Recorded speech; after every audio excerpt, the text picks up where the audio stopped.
Okay, I am here this morning with David Horsager, and he will be our keynote presenter on our final day of conference. David, welcome and good morning. Thank you, Dana. Great to be here. Thank you. I have two questions to help our members and our conference participants get a sense of what you're all about at conference. And the first one is, what makes you so passionate about that topic of trust?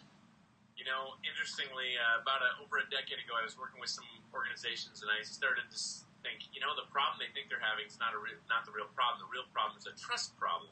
And I started to see that more and more in organizations, whether it was governments, for-profits, non-profits, schools, sports teams, it didn't matter.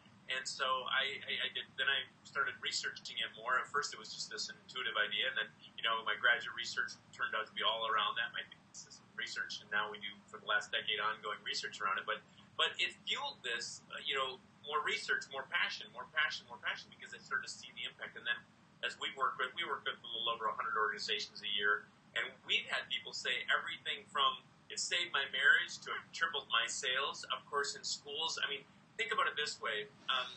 Trust, you can think about it in business, but you can think about it in life. The trusted leader is followed. The trusted salesperson is bought from. The trusted teacher is respected.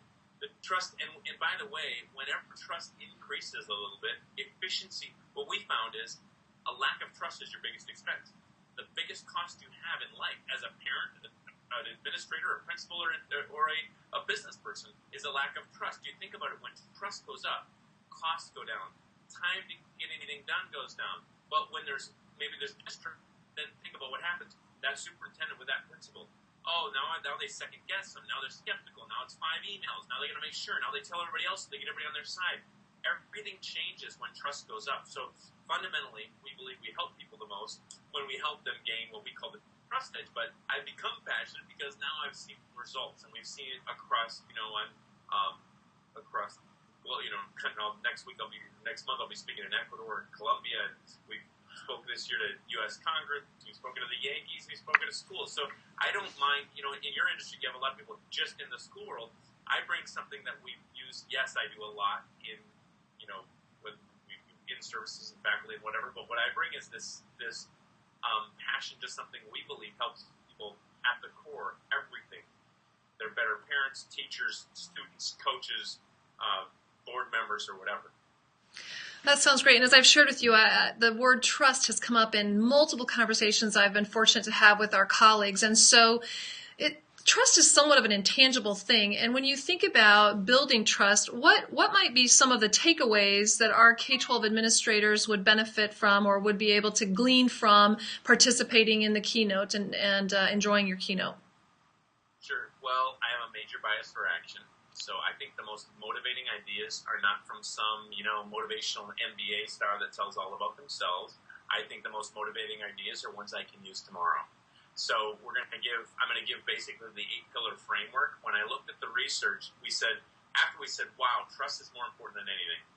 Costs go down, innovation, creativity, efficiency goes up. If that's true, then how do you build it? And I might ask that, and people would say, well, honesty, of course, character, of course. Those are important. Those are very important, but they weren't comprehensive. Once we started looking at the research, we found what I call the 8-pillar framework. I call them now in the book and everything the 8 pillars of trust. Of course, in research, they just get spit out as traits, but these 8 pillars of the most trusted leaders, teachers, principals, superintendents, janitors of all time. And so that's what I'm going to talk about. We'll give that 8-pillar framework. I'll give you a couple thoughts very quickly. The 1 pillar is clarity. We learn people trust the clear, and they mistrust or distrust the ambiguous. The leader that's clear about vision, we tend to get motivated, get unified, and come under. The salesperson that's clear about the benefits, not just how cool they are, but the benefit to that person, we tend to trust. The teacher in the classroom, there are students across the country that are frustrated and upset because the teacher thought they were clear and they were not clear about the assignment or about the expectations or about whatever.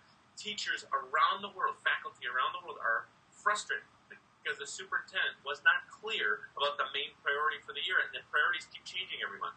Same with principals, whatever. So clarity is one of the pillars of the most trusted. All 8 are critical. I will say one thing that's interesting is that those that had what we call the trust edge, this advantage of being trusted, had all 8. So I might trust Dana, you, with my kids for the weekend because I know Dana has the compassion pillar. I know Dana has the character pillar. I'd let her take my kids to the football game. But I may not trust Dana to give me a root canal because of her competency at that specifically. So you had to be in an area, to be trusted in an area. You don't need to be competent in everything, but you need to be competent in the area I trust you. You need to be clear. You need to be, all these 8. So that's a touch. I'm going to give the 8-pillar framework so people can use it to solve things in the boardroom. That's one of the most fascinating areas of schools, right? The superintendents in the boardroom. We work with a lot of them. Principals, schools. I mean, even this, here's something we see. I'm just throwing things out as they come to my mind, but you see the connection pillar, okay? This idea to connect and collaborate, to think beyond yourself. You see it all the time where you have, nope, that's the band room. If there's 5 hours a day, we can do, no, we just do this, or the gymnasium. And they don't, and we find schools that get this pillar and think it under connection and collaboration, how that changes the atmosphere of school, how it changes the trust within people and groups, how to build that. So we give some strategies to do those things and build those 8 pillars, and I get very specific. In fact, one I will give is the 90-day quick plan. It's a way to be absolutely clear every 90 days. I have a major bias for 90 days, and, people set their New Year's resolutions for a year. 90% of the people don't keep it for 17 days. It's too. I'll start that in June. I'll start that later. Or they have too many things. I've got. I'm going to clean the garage, learn 5 languages, and lose 50 pounds. Pick one, right? So I'm going to give a clarity deal there that they get 6 questions that will help them get absolutely clear, and that builds another pillar, which is consistency. We trust consistency, right? It's why we trust McDonald's. We might not even like them, but we trust them because they've given us the same burger in Frankfurt, Tokyo, and Cleveland. It might be made of something different, I don't know, but it tastes the same. And we trust sameness. So I'm going to give a process for those 8. I'm going to give some absolute actionable, and it's going to be a whole lot of fun. So I'm looking forward to being there. I'm passionate about it. I think, not arrogantly, but we have seen this framework solve, not Dave, but this framework solve challenges from governments to schools to boards to businesses. So it's fun. Well, Dave, I am so excited that you will be joining us in August because I really think you are the right person at the right time to help us move the really important work that we have before us in Iowa. So thank you very much. I can't wait to see you in August. I can't wait to hear your message. I love your book, and we'll see you in August.